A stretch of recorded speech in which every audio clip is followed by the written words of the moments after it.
Britain once again rejected European Union attempts to establish a de facto embassy in Belfast after the end of the Brexit transition period. Plans to establish a European Commission office in Northern Ireland were today discussed during a video conference between EU and UK officials.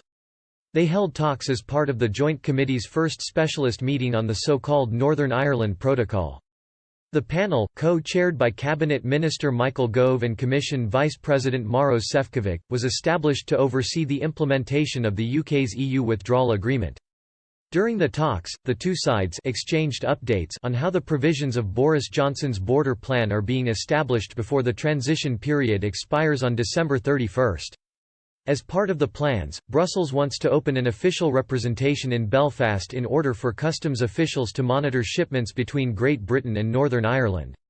Sources said British officials once again rejected the approach, as done previously by Paymaster General Penny Mordaunt.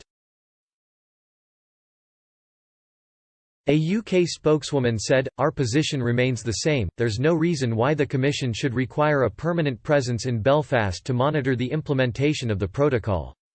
In a bid to secure a permanent office in Belfast, Brussels has argued Article 12 of the protocol requires a presence to monitor the arrangements. But in a letter to Michel Barnier, Ms. Mordaunt said bureaucrats could carry out the necessary checks without an official representation in the province. She wrote, "The UK cannot agree to the permanent EU presence based in Belfast which you propose. While Article 12 gives EU officials the right to be present during the activities of UK authorities related to the implementation and application of the protocol, we do not accept that that necessarily requires an EU delegation office in Belfast, or indeed any other permanent EU presence in Northern Ireland. Such work can be undertaken by other means, for example through ad hoc visits, which we would, of course, facilitate as necessary." Despite the row, a Commission spokesman described today's meeting as constructive. Senior EU officials have expressed concerns that Britain is refusing to implement commitments made in the divorce deal to avoid a hard border on Ireland.